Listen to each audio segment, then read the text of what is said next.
მოგესალმებით. ეს არის პოდკასტი ჩვენ. დღეს ჩემს ჩაცმულობაზე ზრუნავს ონლაინ მაღაზია ბუტიკ შოპი. დიდი მადლობა ამისთვის მათ. დღეს ჩემთან არის ძალიან წარმატებული ლამაზი ქალი სტუმრად, რომელსაც უამრავ ამპლუაში იცნობთ. იცნობთ თეონა თავარდქილაძეს როგორც დიზაინერს, როგორც beauty coach-ს, როგორც beauty box-ის შემქმნელს და ასევე არველაძეების დიდი ოჯახის წევრს. მოგესალმებით თეონა. დიდი მადლობა რომ ჩემთან ერთად ხართ. მადლობა დაპატიჟებისთვის პირველად ვარ პოდკასტში და მივესალმები შენს. ძალიან მიხარია რომ პირველად ჩემთან მოხვედით. დღეს მინდა რომ გულწრფელად ვისაუბროთ ყველა ამ როლზე, იმიტომ რომ ამ როლის მიღმა დგას ადამიანი, რომელსაც თავისი ისტორია აქვს, რომელსაც თავისი ასე ვთქვათ წარმატების გზა აქვს და ძალიან საინტერესოა ჩემთვის და ჩემი მაყურებლისთვის რომ გაგიცნოთ უკეთ. მადლობა. მოდი დავიწყოთ იმ თემით, რომელიც დღესდღეობით ყველაზე მეტად ასოცირდება თქვენთან. ეს არის სილამაზის ინდუსტრია.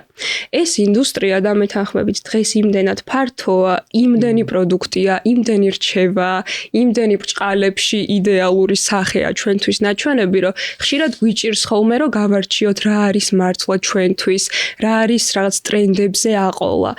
საინტერესოა თქვენთვის, როგორც ამ სფეროში გამოცდილი ადამიანისთვის, რა არის სილამაზე? ქეთო, ეს კითხვა თუ რა არის სილამაზე, არის ჩემი beauty box-ის რუბრიკის გამხსნელი კითხვა და ვინიცის ამ წლების მანძილზე რამდენჯერ და მიკითხია სხვისთვის.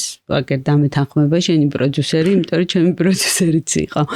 თუმცა ეხლა რომ ვფიქრობ, ძალიან არ არის მარტივი ამაზე პასუხის გაცემა, იმიტომ რომ არ არსებობს ერთი პასუხი. ჯერ ერთი ვფიქრობ, რომ სილამაზე არ არის ობიექტური მცნება, არამედ სუბიექტურია და ყველასთვის თავისი სილამაზე არსებობს და შენ რაც თქვი beauty პროდუქტები და ჩემი საქმიანობა მე ვფიქრობ ზოგადად სილამაზეს აღქმაში ბევრად არ არის ისეთი მნიშვნელოვანი, როგორიც სხვა რაღაცეები. მაგალითად, სილამაზე ჩემთვის არის ადამიანი. ყველაფერში ადამიანში, ბუნებაში, ხელოვნებაში, რელიგიაში, თავმდაბლობაში, სიმარტივეში, სისადავეში. მთავარია რომ ყოველდღიურობაში, დეტალებში, მთავარია რომ შეამჩნიო ეს სილამაზე და მე ვფიქრობ, რომ ბედნიერია ადამიანი, რომელსაც ამის აღქმის უნარი და ჩემთვის სილამაზე არის აი სიყვარულის და სიკეთის დონეზე ცნება. ძალიან საინტერესო პასუხია. მე მაინტერესებს beauty box-ის შექმნის იდეა, საიდან წარმოიშვა, იმიტომ რომ ვიცით, რომ ასეთი არსებობდა ამერიკაში, ევროპაში, სხვადასხვა ქვეყნებში, თუმცა საქართველოში თქვენ ერთ-ერთი პირველი იყავით, ვინც ეს პროექტი შემოიტანა, ხო? როგორ მოვიდა ეს იდეა და მაშინ რა წარმოდგენა გქონდათ, როგორი გამოხმაურება ექნებოდა, იმიტომ რომ 10 წლის წინ ისეთი აქტუალური არ იყო ეს თავისმოვლის თემა, როგორიც დღეს არის. გეთანხმები 10 წლის წინ რო დავიწყე ამაზე ფიქრი, პირველად იდეა მოვიდა იქიდან, რომ მე თვითონ ვიყავი ამერიკული ერთ-ერთი beauty box-ის გამომწერი და იმდენად დამოკიდებული ვიყავი და ისე ველოდებოდი და იმდენი ხანი ველოდებოდი ხოლმე, რომ მე ვიფიქრე, რომ რატომაც არა, როდესაც არ არსებობს ესეთი პროექტი საქართველოში, რომ გავაკეთო ქართული beauty box-ი. რომ ცოდნო და რამხელა პასუხისმგებლობას ვიღებდი ჩემ თავზე, არ ვიცი საერთოდ გავაკეთებდი თუ არა. აი რაღაც ჩემ წარმოდგენაში ერთეულები არა, მაგრამ 10 გამომწერი შეიძლება და ყოველ და ესე მეგონა თავიდან. ანუ მასშტაბს ვერ წარმოიდგენდით ამ ხელას. წარმოიდგენდი კი და თან ძალიან უცებ გაიზარდა ეს რაოდენობა გამომწერების და იმ ხელა პასუხისმგებლობას უგრძნობ ყველა მათგანის წინაშე, თან მით უმეტეს, როდესაც ეს პროექტი არის ისეთი, როდესაც წინასწარ არ იცი, ანუ ადამიანი იწერს ისე, რომ არ იცის რა მიუვა. ეს ხო პირადად ჩემ პასუხისმგებლობას ამ ყველაფერში და მართლა ძალიან დიდი ნაწილი დაიკავა ჩემი ცხოვრების ზუსტად ამიტომ. და როგორ ფიქრობთ, რამ განაპირობა წარმატება ამ ბიზნესის? ალბათ ინტერესი, რადგან სხვა ასეთი იმ დროს არ იყო. მე ვფიქრობ, რომ ეს მოულოდნელობის ეფექტი, როდესაც არ იცი, ერთი მხრივ ხო რთულია ასე რამის შეძენა, როცა არ იცი რას იძენ, თუმცა მეორე მხრივ ძალიან საინტერესოა. მე ვფიქრობ, რომ ბიუჯეტიც მნიშვნელოვანია, რომ მორგებული ყოფილიყო ჩვენი ქვეყნის ასე ვთქვათ შესაძლებლობებზე და მე იმასაც ვფიქრობ, რომ ეს არ არის beauty box-ი არ არის მხოლოდ ის პროდუქტები, რაც შიგნით გვხდება.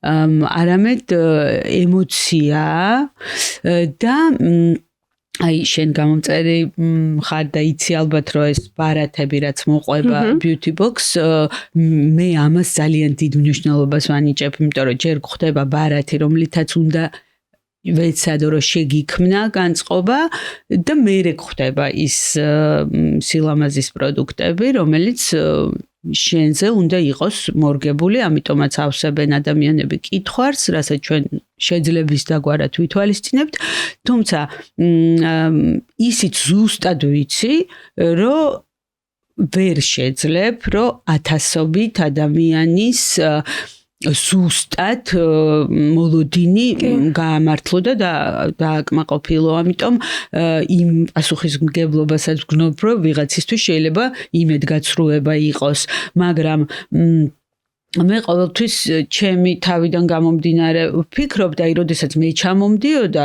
beauty box-ები, რა თქმა უნდა, იქედან შეიძლება საერთოდ არაფერი არ გამომეყენებინა, მაგრამ ის რომ გამომეცადა ჩემ თავზე, ის რომ ამ სფეროში ძალიან მნიშვნელოვანია წინასწარ დატესტილი გქონდეს პროდუქტი, სულ რომ მიხვდე რომ არ გიხდება. ესეც ინფორმაციაა. თუ არ მოგეწონა პროდუქტი, უკვე იცი რომ ის შემადგენლობა ან ის ინგრედიენტი, რომელზეც იყო ეს პროდუქტი დამზადებული, უბრალოდ შენკანს არ უხდება. ამითიც კი ინფორმაციას იღებ, მე ვფიქრობ. და ზოგადად სემპლინგი, აი ჩემთვის მაგალითად თელ ბიუთი სფეროში ყველაზე აიკონ პერსონა არის ესტე ლაუდერი. იმიტომ რომ ის იყო ქალბატონი, რომელმაც მოიგონა საერთოდ სემპლინგი, აი ტესტირების მნიშვნელობა ამ სფეროში და იყო ესეთი ისტორია, რომ მან როდესაც გამოუშვა თავისი პირველი თავისმოვლის საშუალებები, ამ ნიუ-იორკში რაღაც ერთ-ერთ მაშინ ყველაზე ცნობილ უნივერმაგში უნდოდა რომ გაყიდულიყო თავისი პროდუქცია და უთხრეს უარი. შემდეგ მან მოიფიქრა და გააკეთა ვახშამი, სადაც დაპატიჟა მაშინდელი ნიუ-იორკის ყველაზე ისეთი ქალბატონები და ამ ვახშამზე დაარიგა, აი ამ გააკეთა სპეციალურად პატარა ზომები ამ თავისი პროდუქტის და დაარიგა და უთხრა რომ დატესტეთ და თუ მოგეწონებათ ის უნივერმაგი უთხრა, იქ იყიდებაო.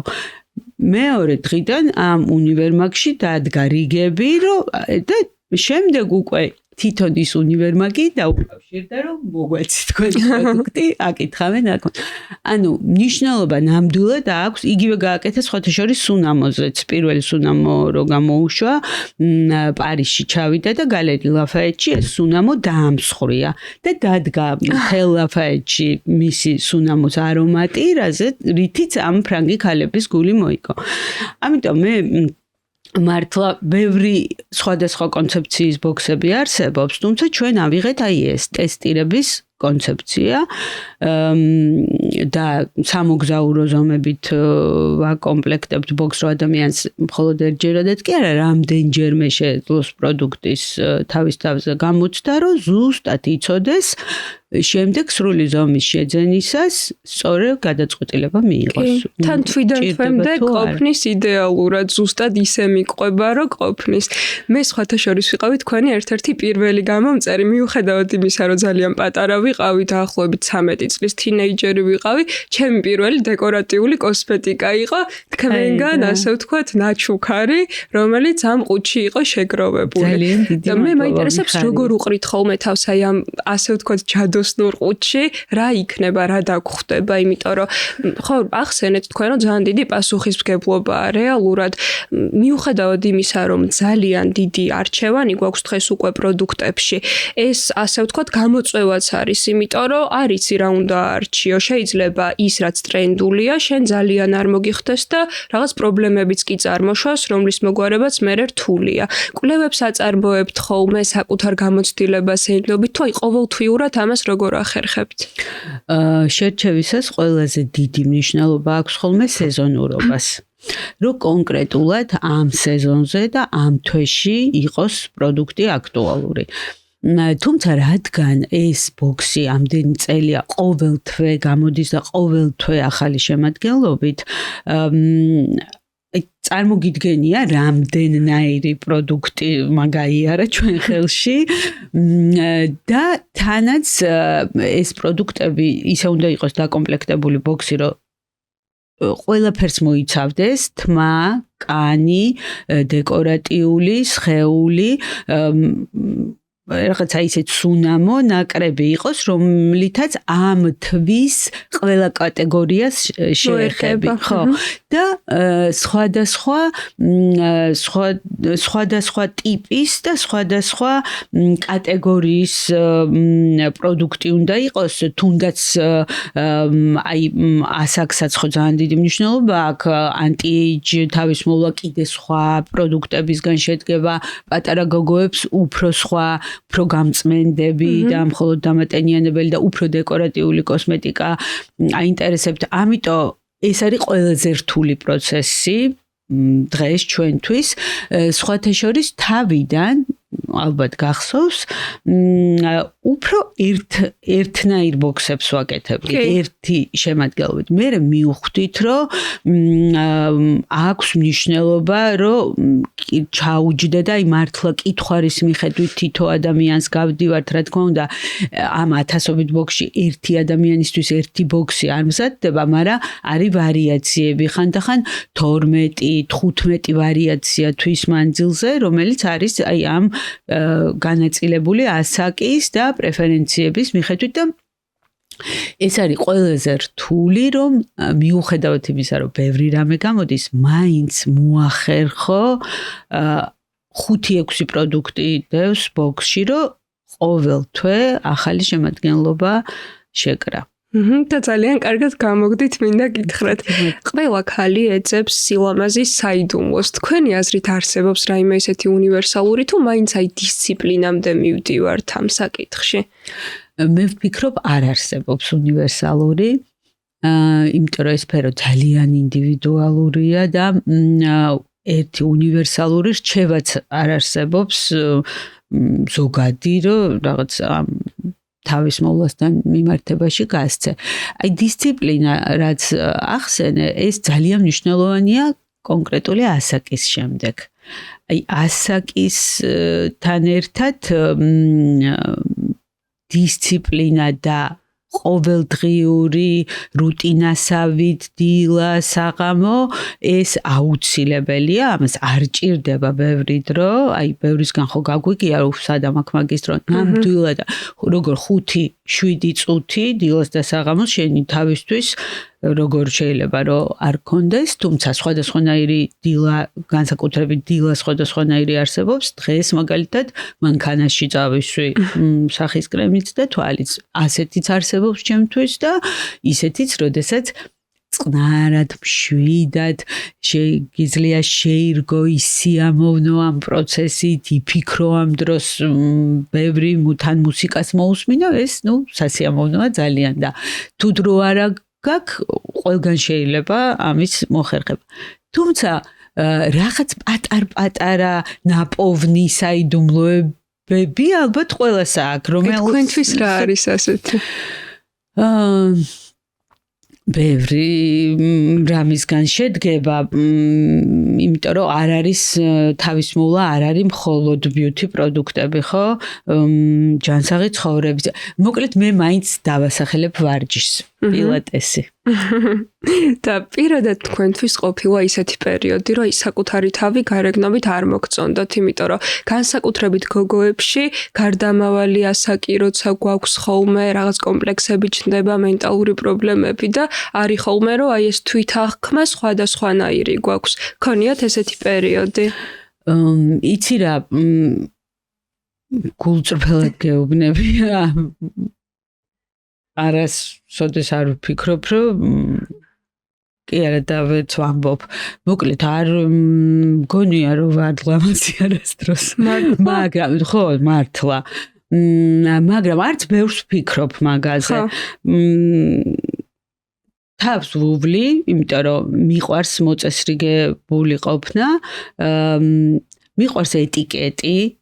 აი როგორ გითხრა, ეტიკეტი ვიღაცასთვის არის ჩარჩო, ჩემთვის არ არის, ჩემთვის არის საკუთარი თავის და სხვისი პატივისცემა, ეტიკეტის დაცვა. ანუ, რა ვიცი, ერთნაირად არ დავდივარ სამსახურში, თეატრში და კუსტბაზე, ბავშვებით, სიტყვაზე. ყველაფერს რაღაცა თავის გარეგნობა ჭირდება. ამაზე ვფიქრობ ხოლმე. ანუ სტილი უფრო მნიშვნელოვანია თქვენთვის ამ შემთხვევაში, როგორც მივხვდი. ხო, აი აქვს ჯერთი ადამიანს დღეს არის უკვე ის სიტუაცია, როდესაც რა ვიცი, თეატრში, ოპერაში ჰუდით შეიძლება წასვლა, არავინ არ ეკეთებს არ თავისუფლება ვიდრე რა თქმა უნდა, მაგრამ მე მგონია, რომ უფრო საინტერესოც არის ცხოვრება, როდესაც ესეთ დეტალებს აქცევ ყურადღებას და არ არის სულ ერთი. დაუშვათ, ან როგორ გამოიყურები, ან რა გაცვია, არ არის სულ ერთი. მაგრამ პერიოდები კი არა, რა ვიცი, რა თქმა უნდა. ვფიქრობ როდესღაც, რომ არ გამოიყურები კარგად, ზუსტად იცი. და იცი რა, მე ისეთ სილამაზეში გავიზარდე, ჩემ ოჯახის წევრებს ვგულისხმობ და ამას, რა ვიცი, თამამად ვამბობ. ისეთი ლამაზი დები მყავს, დედა, მამი და რა ვიცი, ბევრი ადამიანია ჩემს მაკა ასეთიანი, რომელიც თქვენი მამი და შვილია, ხო? კი, ჩემი და სოფიკო, ძალიან ლამაზები არიან ყველა და აი ბებია ჩემებისგან სულ რო აი ლამაზები და მეც გავდიოდი რა მაგასთან ერთად. მე არ ვთვლი, რომ თქვენ გადიოდით გენეტიკურად ეს ყველაფერი აუცილებლად გადმოდის და თქვენ ყველანი ხართ გამორჩეულები. ასევე ძალიან გამორჩეული გემოვნების მქონედ გახასიათებენ და მაინტერესებს ამ გადმოსახედიდან თქვენ როგორ გონიათ, აი რა არის ის ერთი დეტალი, რაც ქალს გამოარჩევს. აქაც ვერ ვიქნები კონკრეტული, იმიტომ რომ ყველას რაღაც თავისი დეტალი გამოარჩევს. ნუ ნამდვილად და გულწრფელად ვამბობ, რომ ყველა ქალს განსაკუთრებით აქვს რაღაც ისეთი, რაც არ აქვს სხვას. ხო, თქვენ ამბობთ, რომ ყველა ქალი ლამაზია. ყველა ამას აი გულწრფელად ვამბობ. და როგორც თავში ვთქვით, მთავარია ეს შეამჩნიო და დაინახო. და ესეთი ვიღაცა შეიძლება გამოარჩიო. მე მომწონს ქალურობა მომწონს, მოკლედ. ქალური გარეგნობა. ხო არის მამაკაცური გარეგნობა, თუმცა უამრავი ქალია ასეთი ძალიან მოსაწონი, რომელსაც უფრო მამაკაცური სტილი უხდება, ვიღაცას ეპატაჟური სტილი უხდება. მიუხედავად იმისა, რომ მე ძალიან მომწონს ისადავე, აი ძალიან მომწონს. ასევე მომწონს ეპატაჟურად ლამაზად ჩაცმული ადამიანი.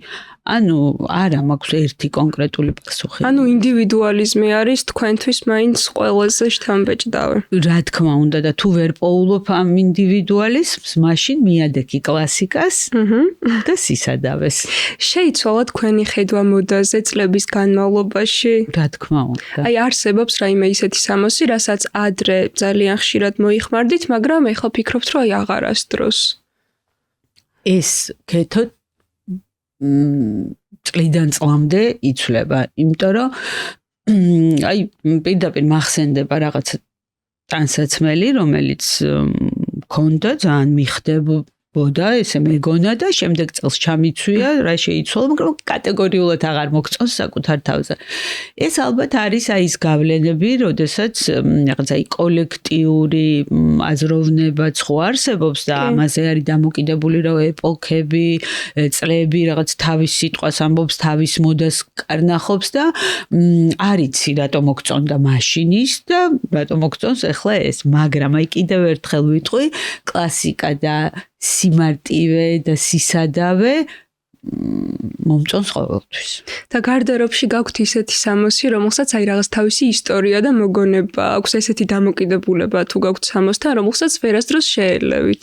მაქვს რამდენიმე ნივთი შემორჩენილი მაკა ასათიანის მაღაზიიდან მაკა ასათიანის იარლიკით, რომელიც ეხლაც ძალიან მომწონს და ვერასდროს შეველებ. და ზოგადად რამდენად განსაზღვრავს თქვენი აზრით სამოსი ადამიანის შინაგან განწყობას და თავდაჯერებულობას? რაღაცა კუთხით განსაზღვრავს. კი, ჯერეთი ხო ვიცით, რომ პირველ შთაბეჭდილებას მეორედ ვერ მოახდენ. პირველი შეიძლება მეორე შთაბეჭდილება ბევრად უფრო მნიშვნელოვანი აღმოჩნდეს პირველზე, მაგრამ პირველი შთაბეჭდილება მაინც რა არის, ხო? ვიზუალი. და აქვს კი მნიშვნელობა. აუცილებლად მინდა რომ დავუბრუნდეთ თქვენ სტუდენტობის წლებს და მომიყვეთ ამაზე, იმიტომ რომ ვიცი რომ 90-იან წლებში, როდესაც აქ ყველა მიცის როგორი სიტუაცია იყო, თქვენ მაკა ასათიანთან ერთად იყავით პარიზში სასწავლებლად წასული, სწავლობდით მოდის ინდუსტრიაში და მაინტერესებს ამ დროს თქვენთვის ალბათ ძალიან დიდი კონტრასტი იყო, ხო, როცა აქედან წახვედით, აი როგორ შეგცვალათ ამ გარემომ, რა აღმოჩენები გააკეთეთ? ეგ დრო რო გავიხსენო, თან იყო ზღაპარი და თან ბევრ სირთულესთან დაკავშირებული. ზღაპარი რატომაც იყო, ალბათ ისედაც გასაგებია. 18 წლის ასაკში აღმოჩნდით იმ სილამაზეში, რასაც ქვია პარიზი და თან იმ სფეროში, რაც ძალიან იმ წუთას ძალიან გვაინტერესებდა. მაგრამ რთული იყო იმიტომ, რომ დავრჩით ცხოვრებასთან, ანუ პირისპირ მარტოები და მაინც ესე უკვე ვთქვი, რომ ესე ბებიებში გავიზარდეთ და ყველაფერი, რაც უბრალოდ რომ იცხოვრო სახლში ჩვენ თვითონ უნდა აკეთო, ეს ყველაფერი უცხო იყო ჩვენთვის, თუნდაც რომ, რა ვიცი, საჭმელი მოიმზადო ან რაღაც გარეცხო. ესეთ რაღაცებთან ძალიან გამოუცდელები და ახალ ქალაქში, ახალ ქვეყანაში, ახალ გარემოში პატარები ვიყავით, მოკლედ მაგისტვის. დღევანდელი 18 წლის გოგოები კიდევ უფრო სხვანაირად ფიქრობენ, აზროვნებენ და სხვანაირად დიდები არიან. მე მგონი ჩვენ მაშინ ძალიან პატარები ვიყავით. თან აი 90-იანები რო ახსენე, ეს იყო პერიოდი, როდესაც ორ დღეში ერთხელ ვიგებდით რომელიმე ჩვენი მეგობრის გარდაცვალებას მაგალითად და შორიდან ეს კიდევ უფრო რთული გადასატანი იყო. ანუ ჩვენ არ მოვწყვეტილ ვართ საქართველოს და თბილისს, საქართველოს ახასიათებს ეგ, რომ ვერ მოწყდები.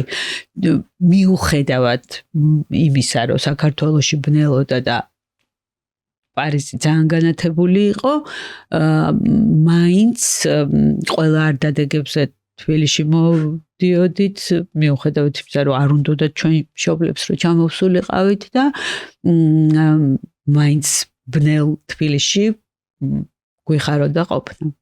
და როცა დაბრუნდით საბოლოოდ საქართველოში, როგორ შემოდგით ფეხი აი ამ მოდის ინდუსტრიაში უკვე საქართველოში, იმიტომ რომ დღემდე იხსენებენ, რომ მაშინ თქვენ ასე ვთქვათ თბილისი გააფერადეთ, იმიტომ რომ ძალიან აკლდა თბილისს ეს მაშინ ნაკლებად კი არა საერთოდ აქტუალური მოდა ვერ იქნებოდა, იმდენი პრობლემა იყო და საინტერესოა ამ დროს რა გამოწვევების წინაშე იყავით, როცა უნდა შემოგეტანათ ეს ტენდენციები.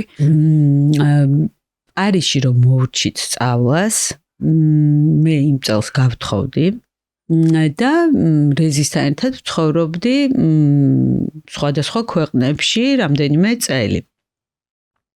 და რო დავბრუნდი უკვე თბილისში საცხოვრებლად უკვე არსებობდა მაკას მაღაზია და პირდაპირ დავიწყე იქ მუშაობა, ასე ვთქვათ. და მაგ პერიოდში, რასაც ჩვენ ვახერხებდით, სრული ენთუზიაზმით და მართლა მგონია, რომ დამესიზმრა, რომ ვიხსენებ, რომ შინაგან საქმეთა მინისტრთან შევედით და ვუთხარით, რომ ჩვენ ახლა უნდა წავიდეთ და პანკისში გავაკეთოთ ცხელ წერტილში ჩვენება. უბრალოდ კაცი მიხვდა, რომ შეკამათებასაც აზრი არ აქვს, ისე მივედით და ეს ამ რაღაცებს რო ვაკეთებდით, არ ვიცი რა როგორ, მაგრამ მართლა რაღაც სასწაული იყო იმ დროისთვის განსაკუთრებით. რომელი წელი იყო, როცა პანკისში გააკეთეთ ეს ჩვენ? არ მახსოვს წელი მართლა. დაახლოებით, წან 90-იანები იყო. რაღაცა მანდ იყო, ხო, უკვე არ ვიცი, ვერ გეტყვი ზუსტად. და ესეთ ექსტრემალურ პირობებში საიდან მოვიდა იდეა, რომ იქ გაგეკეთებინათ? იცი რა, არ ყოფნი და იმდენად რაღაც ენთუზიაზმით იყო თუ რაღაცის დამტკიცებით თუ რაღაც სიახლის ძიებით გვინდოდა რომ ეს არ ყოფილიყო ხოლმე მხოლოდ უბრალოდ ჩვენება, არამედ მთელი დატვირთვით, რაც აქტუალური იყო, რაც გვტკიოდა, რაზეც ვფიქრობდით, რაზეც ვდარდობდით, ეგ ყველაფერიც ყოფილიყო ნაჩვენები. ამიტომ ერთ-ერთი ჩვენება ძალიან გვინდოდა რომ გამართულიყო. მერე კოდორის ხეობაშიც ჰქონდა ჩვენება, მერე გავთამამდით. რა თქმა უნდა, მშობლებმა არ გაგვიშვეს. აი, მაგალითად მახსოვს სალომე ღვინიაშვილი არ გამოუშვეს მშობლებმა და სწორედ იყო ალბათ მეც არ გავუშვებდი ჩემ შულს. და ჩვენ მამები წამოყვნენ, იმიტომ რომ სად მივდიოდით, წარმოიდგინე.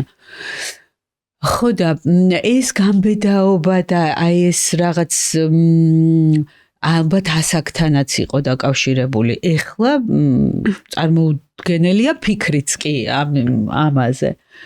ეხლა იმაზეც ვფიქრობ, რომ ჩვენი მშობლები ალბათ რამ გადაარჩინათ ცოცხლები პირობებში, როდესაც ტელეფონი არ არსებობდა და ქუჩაში ტყუები და ქროდა საერთოდ რომ სახლიდან რო გუშვებდნენ და არ იცოდნენ სად ვარ და ტელეფონითაც ვერ მოგიკითხავდნენ, რა ვიცი, რამ გადაარჩინათ მართლა. ჩვენ ასაკმა გადაგვარჩინა და ისინი არ ვიცი რა. და ამ იდეებს როგორ უჭერდნენ მხარს თქვენი მშობლები? არ უჭერდნენ. მაგრამ მაინც მოყვებოდნენ და გეხმარებოდნენ. რომ აზრი არ აქვს ხელის შეშლას, მე მოყვებოდნენ. ფიქრობდნენ რომ ბარემ ერთად ვიქნებით, ხო? მე ასევე ძალიან მაინტერესებს, როგორც აი ამ თაობის გოგოს და მგონია რომ ბევრ ჩემ თაობის გოგოს დაინტერესებს, აი 90-იანების ისტორიებს ხო ისე ვისმენთ ხოლმე, რომ თითქოს რაღაც არარეალურია, იმიტომ რომ დღევანდელ ცხოვრებაში იმ ხელა კონტრასტს გვიყვებით, რომ წარმოუდგენელია და აი თავის მოვლის კუთხით, მაშინ დელი გოგოები როგორ უვლიდით თავს? დღეს ხო ამდენი საშუალება გვაქვს და მაინც რთულია, იმიტომ რომ ბევრი დრო უნდა დაუთმო, ასე შემდეგ და მაშინ როგორ ხდებოდა ეს? საერთოდ იყო ამაზე ცნობიერება? ნაკლებად. მე ამ გადმოსახედიდან საკმაოდ გვიან დავიწყე თავის მოვლა, მახსოვს, რომ 23 წლის ხდებოდი, რომ მაკამ მაჩუქა დაბადების დღეზე თვალის და სახის კრემი. და პირველად წავისვი ეს კრემი და მახსოვს ის შეგრძნება დილას რო გავიღვიძე და რო ჩავიხედე სარკეში და აი რაღაც სხვანაირი იყო. აი ეს აღფრთოვანება მახსოვს. და ნუ რა თქმა უნდა რომ ისიც მახსოვს პირველად რომ მაკიაჟი გავიკეთე. კიდე უფრო დიდი ვიყავი, აი ტონალური რომ პირველად წავისვი. აი ტანსაცმელიც მახსოვს, მიუხედავად იმისა, რომ იმ დროიდან ნახევარზე მეტი არ მახსოვს რაღაცები. აი ტანსაცმელიც მახსოვს, რამეცვა, აი სარკეში რომ ჩავიხედე, ეგ შეგრძნება მახსოვს, იმდენად რაღაც იყო ეს. ხო და აი კიდე იმას ვფიქრობ, საერთოდ რო არ ვიცოდით, რომ არსებობს მზისგან დამცავი. აი ხა ამაზე რო ვფიქრობ, რომ მზეზე გავდიოდით ყველგვარი დამცავის გარეშე. არ ვიცი მე ბევრი ინფორმაცია რომ აქ ამასთან დაკავშირებით კიდე უფრო მძაფრად ვხედავ ამას, მაგრამ წლები და რა თქმა უნდა არ იყო ეს ცნობიერება მაშინ. ხო, ოღონდ აქაც რაღაც ასაკობრივი ზღვარი ხო უნდა დავიცვათ, აი დღეს მაგალითად შეგხვდებოდათ თქვენს რომ აი TikTok-ზე აი 12-13 წლის გოგოები გამოდიან და დილის რუტინა, შუადღის რუტინა, საღამოს ღამის და აი ყველაფერს რო სახეზე ისვამენ, რაღაც აი ესეც არ არის ხო ნორმალური, იმიტომ რომ ხო ყველაფერს თავის ასაკი აქვს. აი რა ასაკიდან უნდა იწყებდეს გოგო თავის მოვლას? აი გეტყვი თავის მოვლა, რომელიც უკავშირდება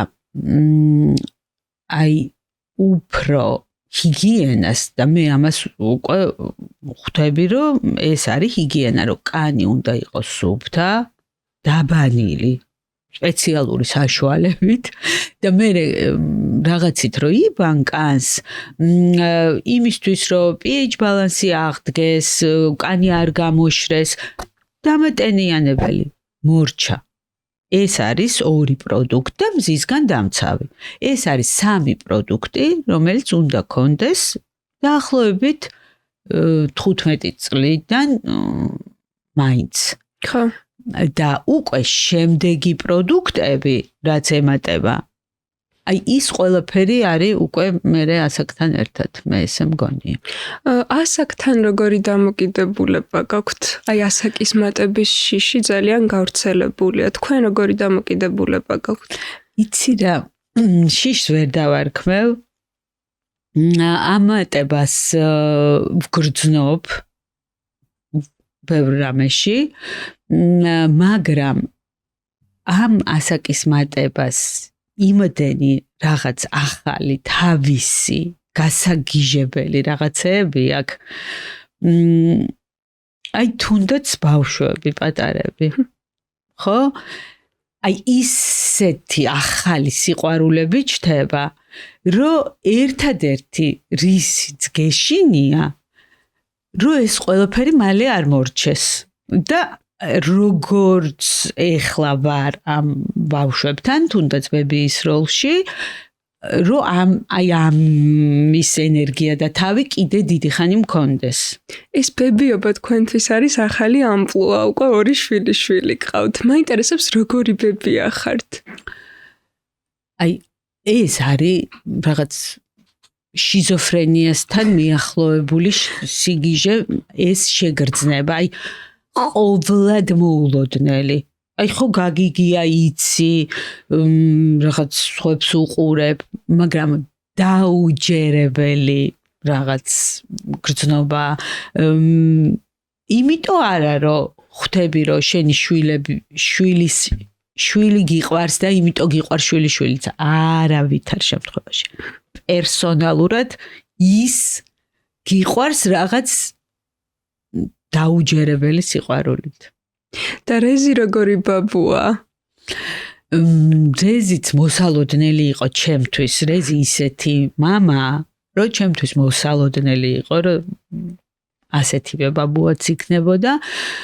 თუმცა ხა პატარა რეზი ჯერ პატარაა, თვეების არის და სოფია რომელიც 2 წლის არის, თვითონ ისეთ სიყვარულს გაჩვენებს და აჩვენებს რეზიკოს, რომ ჭკუიდან ყავს გადაყვანილი.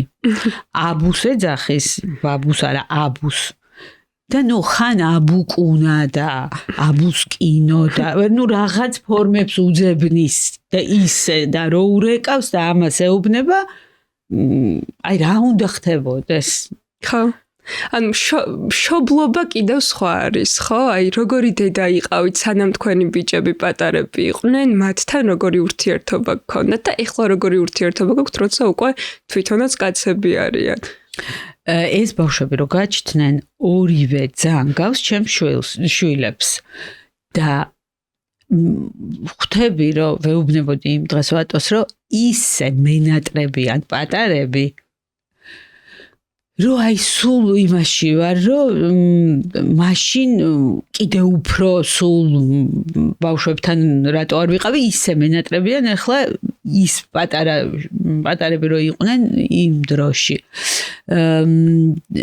მე ვფიქრობ, რომ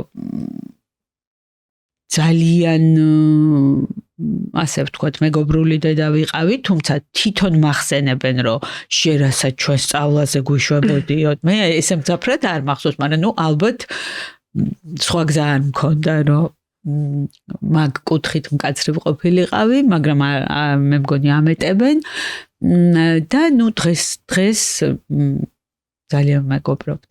ხო, და ეს მეგობრობა ყველანაირად სასარგებლოა ჩემი აზრით, იმიტომ რომ ისედაც ხო ძალიან სასიამოვნოა, მაგრამ როცა შულს აქვს იმის საშუალება, რომ გაგიზიაროს თავისუფლად ყველაფერი, მისი ცხოვრების წესი, ასე ვთქვათ, ჩვენს გაქვს საშუალება, რომ დაიცვა თუნდაც რაღაცეებისგან და სწორი რჩევები და მიმართულება მისცე, ხო? კი, და ეს მათთვის არ მეთქვია, ახლა ალბათ აქედან გაიგებენ, რომ მე ესე ვგრძნობ, რომ რაც თვითონ გაუჩნდათ შვილები, მგონია რომ უფრო შევუყვარდით. ხო, სხვანაირად შეხედეს ამ ურთიერთობასაც, ხო. წარსულში რომ დავბრუნდეთ და თქვენი სიყვარულის ისტორიას რომ შევეხოთ, ვიცი რომ იმდენად პატარა ასაკში გაიცანით რეზი თქვენი მეუღლე, რომ არც კი გახსოვთ როგორ დაახლოვდით, მაგრამ ის რომ გავიხსენოთ აი ამ მეგობრობიდან სიყვარულში როგორ გადავიდა და რა იყო ის რამაც მოგხიბლოთ. არ დაიჯერებ ალბათ, მაგრამ არც ეგ არ მახსოვს.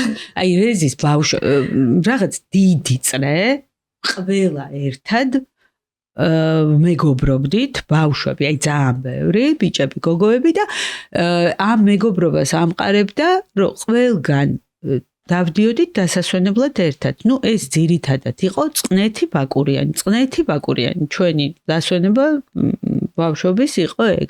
იქაც დავდიოდით ერთად, აი გამოდიოდა, რომ არ დადეგებს ერთად ვატარებდით და თბილისშიც ერთმანეთთან სახლებში დავდიოდით, მაშინ რა წასასვლელი იყო სხვა და ამიტომ აი მართლა არც ის მახსოვს როგორ გავიცანი, სულ ვიცნობდი, ჯერდი ბავშვობაში რეზიკოს ჯერ ერთი ჩემი მეგობარი უყვარდა, მერე მეორე ჩემი მეგობარი უყვარდა. აი ამიტომ არასდროს არ მეგობრობის გარდა არაფერი არ ყოფილა ბევრი წელი და მე რა მოხდა არ ვიცი. რაღაცნაირად ესე მოხდა. შოთისთან და აჩისთან როგორი ურთიერთობა გქონდათ? ისინიც დადიოდნენ მაშინ თქვენთან ერთად? იცი რა, ისინი არიან ჩემი ასაკი, ჩვენ ვართ ერთი ასაკის, რეზი არის ჩვენზე 4 წლით უფროსი, ჩვენ ზუსტად ერთი ასაკის ვართ და მაგრამ მაინც რატომღაც ეხლა არ ვიცი როგორ არის, მაგრამ მაშინ გოგოები სკვერჩივნა ცოტა უფრო დიდ ბიჭებთან მეგობრობა, ამიტომ ტყუპები ჩვენთვის პატარებად მიიჩნეოდნენ და უფრო რეზისთან და თავის მეგობრებთან და უფრო ცოტა ასაკი დიდებთან მოკლედ მეგობრობა უფრო რეზიკოსთან გქონდა. ერთხელ მახსოვს ავათი იყო და ბოტკინი დაემართა და რაღაცა ნაჩხუბრებივით ვიყავით თუ რაღაცა და მითხრა რომ მოდიო სანახავათო და თანო შუქნიშანი უნდა განახო. და აი ამ რეზიკოს რაღაცნაირ აი ძალიან ჩემი აზრით მოზომილ და სხვანაირ იუმორს კიდე რაღაცნაირად უჭირავს ეს ყველანაირად ჩვენ ოჯახში ურთიერთობა. და დამაინტერესა რა არის შუქნიშანი, რომელიც სახში უნდა მანახოს ავათარი წევს. მივედი და გამოდის აცვია მწვანე შორტები. და ძალიან წითელი თმა, ყვითელი ბოტკინისგან და მწვანე შორტი, თუმცა ეს იყო შუქნიშანი.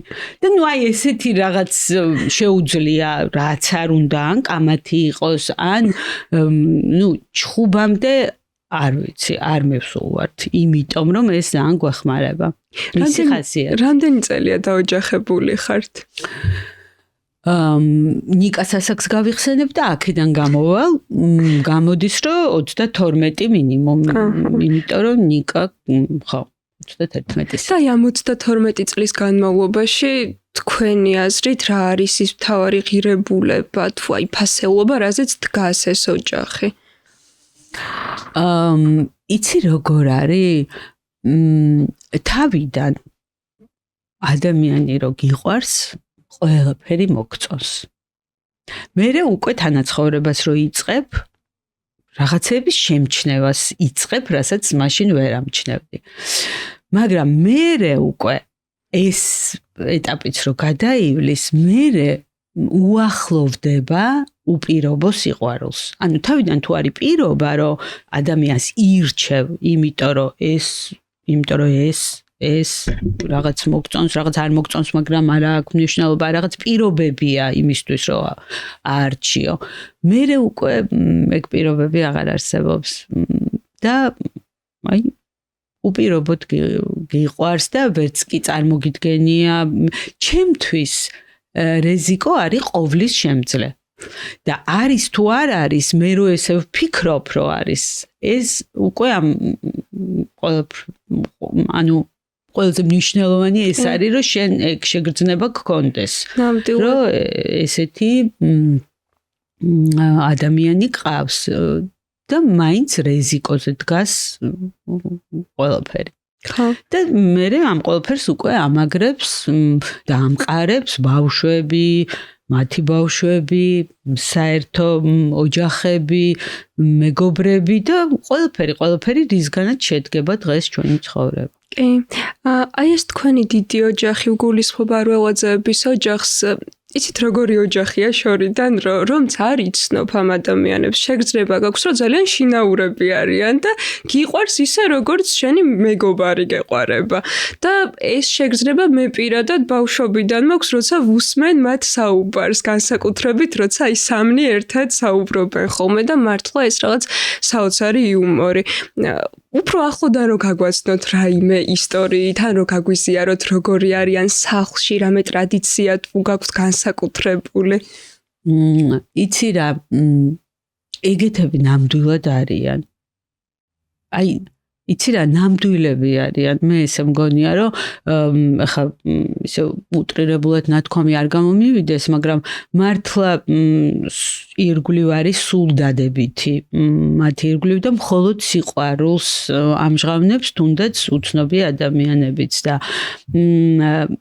და მგონია რომ ამიტომ არიან ნამდვილები და ნამდვილი ყოველთვის ნამდვილი ლამაზია, კარგია და ამ ყველაფრის თავი და თავი არიან კიჭა და თამრიკო, რომლებიც არიან მართლა საოცარი ადამიანები, აი რა ვიცი, არ მეყოფა ალბათ სიტყვები რომ დავახასიათო და თვითონ ეს ბიჭები მე ყველანაირები მინახავს ისეთებიც მინახავს რომლებიც რაღაც წაგებული მატჩის მერე 3 დღე ხმას არიღებენ ოთახიდან არ გამოდიან ესეთებიც მინახავს და ხიარულებიც რა თქმა უნდა მინახავს და ჩვენი ყველაზე საყვარელი პერიოდი არის ზაფხულის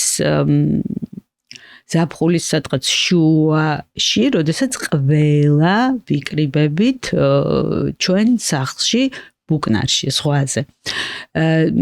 ზოგადად იმდენი ვართ, რომ ყველა შეკრება რთულია ხოლმე.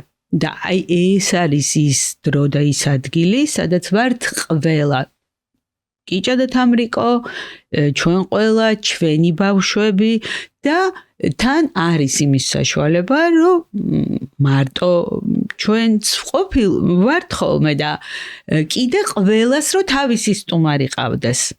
და ესე იგი არის 13 საძინებელი, რომელშიც რა თქმა უნდა ვერ ვეტევით ხოლმე და ვიღაცას აივანზე ძინავს, ვიღაცას სადღაც ძინავს და ყველა ოთახიდან დილას რომ რაღაც ახალი ადამიანები გამოდიან, არ გუბეზრდება არასდროს ერთად ყოფნა და იქ არის ყველაზე ლაღი ეს ოჯახი. ხო, ანუ ყველა კურორტზე წასვლას ალბათ გირჩევნიათ იქ ყოფნა იმდენად დადებითი და ეს არის რაღაც აუცილებლობა, რომ რანაირი ზაფხულიც არ უნდა. აი, ერთი ზაფხული მახსოვს, როდესაც შოთი ვერ ჩამოვიდა და იმასაც ახსოვს ეს ზაფხული, რომ ვერ ჩამოვიდა, იმიტომ რომ ეს აუცილებლად ეს შეკრება აუცილებლად უნდა მოხდეს ზაფხულში და ყველაზე დიდი ბედნიერება ხო? ამის კადრებიც არსებობს ფეხბურთს რო თამაშობთ ყველა ერთად ეზოში. კი, ფეხბურთსაც ვთამაშობთ, რა ვიცი, რა სხვა თამაში ბავშვებთან, ბავშვების შემოთავაზებულ თამაშებს ვთამაშობთ, ცეკვავთ მღერით, რა ვიცი, გვიხარია ძალიან ერთად ყოფნა. და რაღაც ისეთი თამაშიც ხო გაქვთ, რა გეწყინათ და რა მოგეწონათ. ვიცი ეს ამბავი მე გამოვიკვლიე.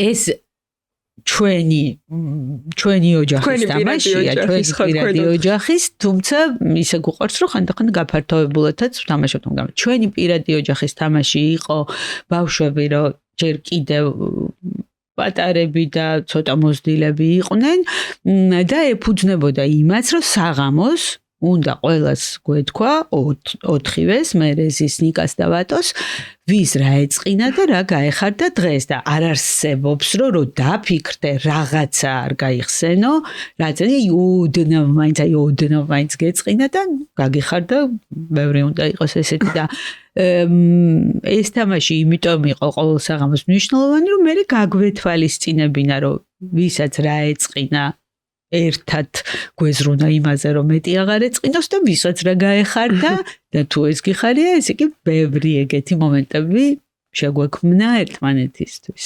ძალიან კარგი ტრადიცია. მე გისურვებთ, ძალიან გამიკვირდა, რომ იცოდი. ხო, მე ვეცადე, რომ ასე თუ ისე მცოდნო და მინდა რომ გისურვოთ ძალიან დიდი ბედნიერება და უღრმესი მადლობა გადაგიხადოთ ამ გულწრფელი საუბრისთვის. დიდი მადლობა, ძალიან კარგი იყო, მე ძალიან ვისიამოვნე, წარმატებას გისურვებ და აქვე უნდა დამიდო პირობა, რომ განვაახლებთ Beauty Box-ის ყდაზე გამომწერების გადაღებას შენ უნდა გადაგიღო. ვაი, მე უღრმესი მადლობა, ძალიან დიდი სიამოვნებით. თან მე ვიყავ მართლა პატარა ბავშვი გამომწერი, ამიტომ ვიცი და მადლობა და მოკლედ უკვე შევხვდებით Beauty Box-ის გადაღებას. უღრმესი მადლობა, ძალიან დიდი მადლობა რომ გვიყურეთ. მინდა გთხოვოთ რომ მოიწონოთ ეს ვიდეო და გამოიწეროთ არხი, ეს მხარდაჭერისთვის ძალიან მნიშვნელოვანია. მადლობა, ნახვამდის.